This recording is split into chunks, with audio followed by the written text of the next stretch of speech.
This is book 4 in the Shadow Children series. For the past 5 months, Luke has been posing as Lee Grant, who died in a skiing accident. Other than that, Luke knows nothing about the real Lee. Luke is understandably shocked when he's told Lee's brother Smithfield has just enrolled at the boarding school. Argofont Book Review, Argofont Book Review. Smits is a stereotypical snobby rich kid. He complains about everything. He insists on having catered meals, along with a private room with a TV and computer. When Luke and Smits are alone together, Smits lets his guard down.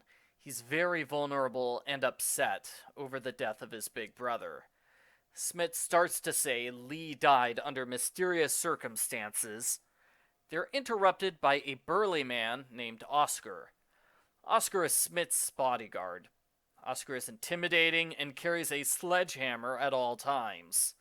Smits and Luke can't talk freely in front of Oscar, which means they can never talk freely because Oscar's always there. The most Smits can do is talk to Luke about his favorite childhood memories. After a few weeks, Smits sets a fire in his room in a misguided attempt to get rid of Oscar.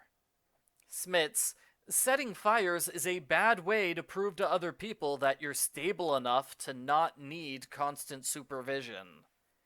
Smits and Luke are sent to the Grant mansion. Luke is amazed at how large and opulent it is. They have giant 10-course meals, like the country isn't recovering from a severe famine and rationing. In the middle of the night, the Grants secretly take Luke into a soundproof room so they can talk without being overheard. If I was in this situation, I would start by officially introducing myself. Like, "Hi, I'm Michael. I'm the guy pretending to be your dad." But the Grants start with, "We're going to kill you," which is incredibly dramatic. It turns out the Grants did not help Luke because they like him or they care about third children. They just wanted to hide the fact that the real Lee died while breaking the law. They're tired of the deception, so they are going to fake Luke's death and send him back into hiding for the rest of his life. Again, this is their first real conversation with Luke. They've known him less than a day, and they've already decided they would rather fake kill him than bother getting to know him. Shouldn't they give him a chance first? And shouldn't Smits be part of this decision-making process? Luke doesn't like the idea of faking his death, but Mrs. Grant is more than willing to blackmail him into cooperating. Oscar also talks to Luke in private. Oscar says he's part of the secret underground resistance. He's been sabotaging wealthy barons all his life. The real Lee was part of their resistance. He was killed while delivering guns to some allies.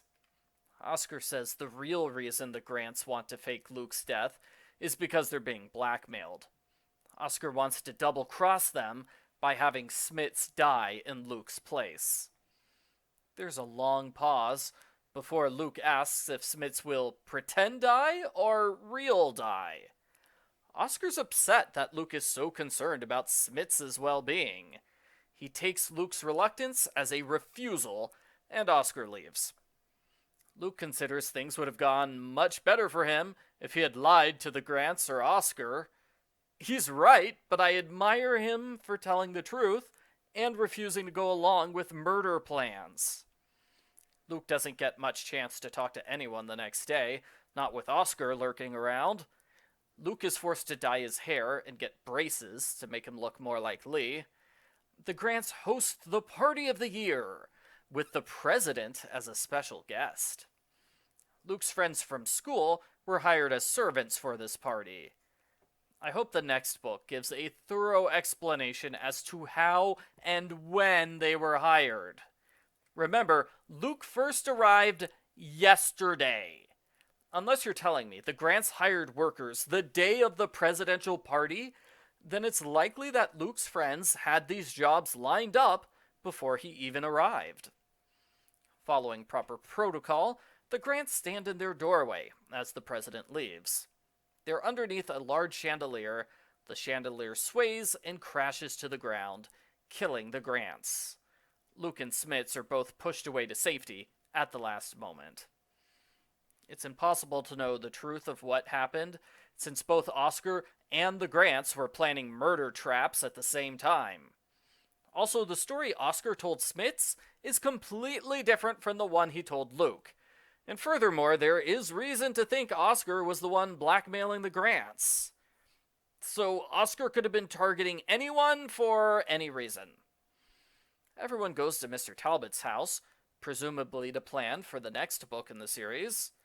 On the way, Luke stops at his home. He sees his family members again, and they agree to take care of Smits. The end. Post-book follow-up. I really liked this book. No offense to book 3, but I wish this had been the third book.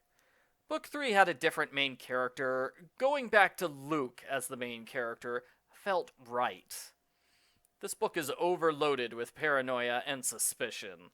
Luke questions pretty much everything Smits says and does. Since they can't talk freely, they're forced to talk indirectly, almost like they're talking in code. On top of that, Smits' sanity has been called into question, making it even harder for Luke to trust what Smits says. And in general, it can be hard to talk to 12-year-old boys. So there's a lot of layers to the conversations in the book. It's interesting to read, but there were a handful of times when it was a little too much for me, and I wished Luke had someone reliable he could talk to.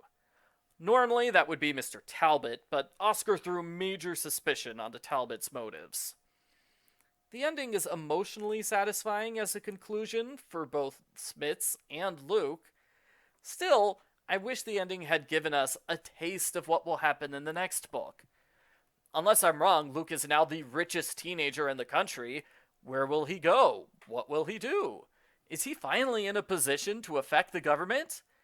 I'm interested to see where the series goes from here. Even though the internet has warned me, the next book is going to switch to a different main character and not follow up on this book's storyline so much. I give Among the Barons a 9 out of 10.